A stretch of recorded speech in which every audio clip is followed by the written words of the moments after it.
Hi hello viewers, welcome to HR கலாட்டா. இன்றைக்கி இந்த வீடியோவில் என்ன பார்க்க போகிறோம் அப்படின்னா, 4 மாத குழந்தைங்களுக்கு எப்படி ராகியிலிருந்து பால் எடுத்து, அதாவது தாய்ப்பாலுக்கு அப்புறம் நம்ம முதல்ல கொடுக்கக்கூடியது பார்த்திங்கன்னா ராகியிலிருந்து எடுக்கக்கூடிய பால் தான். அந்த பாலை எப்படி செய்யலாம், அதுக்கப்புறம் அந்த பாலை எப்படி வெயிலில் காய வச்சு பவுட்ரு பண்ணி கொடுக்கலாங்கிறது தான் இந்த வீடியோவில் பார்க்கலாம் வாங்க. இப்போ நம்ம வீடியோக்குள்ளே போய்க்கலாம். நான் பார்த்திங்கன்னா ஒரு 1/4 படி அளவுக்கு ராகி எடுத்துக்கிறேன். அதை ஃபுல் நைட்டு நான் ஊற வச்சுக்கிறேன். காலையில் நல்லா ஊறின ராகியை நல்லா மண் எதுவும் இல்லாமல் நல்லா ஒரு 2 to 3 டைம்ஸ் நல்லா வாஷ் பண்ணி எடுத்துக்கோங்க.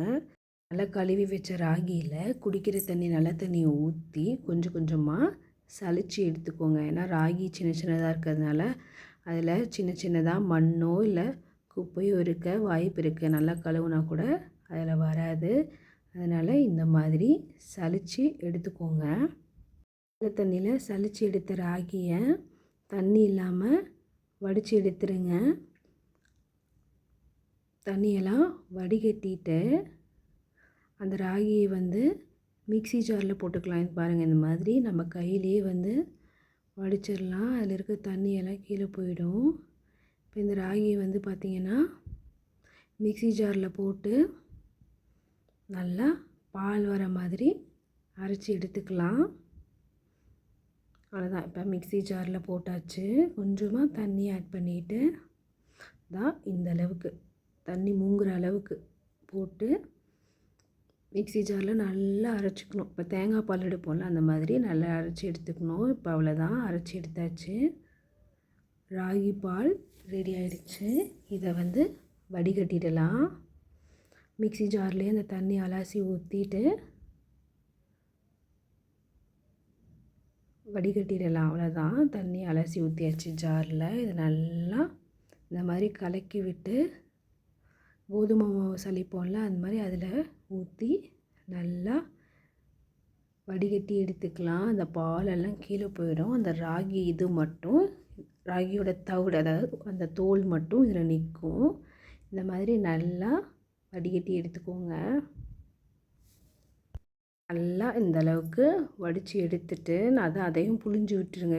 கொஞ்சம் கூட அதில் பாலே இல்லாத மாதிரி நல்லா ட்ரை ஆகிற அளவுக்கு புழிஞ்சு விட்டுடுங்க. அவ்வளோதான், ராகி பால் ரெடி ஆகிடுச்சு. இப்போ அதில் எப்படி குழந்தைங்களுக்கு கஞ்சி செய்கிறதுன்னு பார்க்கலாம் வாங்க. அவ்வளோதான், இது மாதிரி வடித்து எடுத்துட்டு அதை தூர போட்டுடுங்க. கீழே இருக்குது பார்த்திங்களா, இதுதான் ராகி பால். அதில் கொஞ்சமாக நான் ஒரு கனமான பாத்திரத்தில் எடுத்துக்கிறேன். இப்போது அந்த பாத்திரத்தில் கொஞ்சமாக எடுத்த பாலை ஸ்டவ்வில் வச்சு லைட்டாக உப்பு ஆட் பண்ணிக்கிறேன். டேஸ்ட்டுக்காக உப்பு ஆட் பண்ணி இந்த மாதிரி நல்லா கலக்கி விட்டுக்கிட்டே இருங்க. நம்ம கலக்கி விட்டுகிட்டே இருந்தோன்னா அந்த பால் கஞ்சி மாதிரி கெட்டியாக ஆரம்பிச்சிடும். ஓரளவுக்கு கெட்டியானதும் நாட்டு சர்க்கரை இல்லைன்னா நார்மல் சுகர் போட்டு இன்னும் நல்லா கலக்கிட்டே இருங்க. ஏன்னா அடி பிடிச்சிரும், இல்லைன்னா அங்கங்கே கட்டி மாதிரி ஆகிடும். அதனால் கலக்கிட்டே இருக்கணும். நல்லா ஓரளவுக்கு கெட்டி ஆகிற மாதிரி கலக்கிட்டே இருங்க. அதுவும் ஸ்டவ் ஆஃப் பண்ணிவிட்டு ஒரு பவுலில் ட்ரான்ஸ்ஃபர் பண்ணிவிடுங்க. அவ்வளோதான், குழந்தைக்கு கஞ்சி ரெடி ஆயிடுச்சு. இப்போது மிச்சம் இருக்க பாலை அப்படியே கொஞ்சம் நேரத்துக்கு மூடி வச்சுடுங்க. இந்த பாலெல்லாம் கீழே ஸ்டோர் ஆகிடும். அந்த தண்ணி மட்டும் மேலே தனியாக தேங்கி நிற்கும். அந்த தண்ணியை வடிச்சிட்டு இந்த பாலை ஒரு கரண்டி போட்டு நல்லா இந்த மாதிரி கலக்கி விட்டுடுங்க. ஏன்னா கொஞ்சம் கெட்டியான மாதிரி இருக்கும் அடியில். இந்த மாதிரி நல்லா ஒரே அளவு ஈவனாக வர மாதிரி கலக்கி விட்டுடுங்க. இப்போ கலக்கி விட்ட பாலை ஒரு பிளேட்டுக்கு அப்படியே ட்ரான்ஸ்ஃபர் பண்ணிவிட்டு அதை அந்த பிளேட்டில் அப்படியே நல்லா ஸ்ப்ரெட் பண்ணி விட்டுடுங்க. இந்த மாதிரி ஸ்ப்ரெட் பண்ணி விட்டுட்டு மேலே ஒரு துணியை போட்டு மூடி வச்சுடுங்க. வெயிலில் வச்சு இந்த மேலே எதுவும் குப்பையோ தூசோ மண்ணோ இல்லாத மாதிரி மூடி வச்சுடுங்க.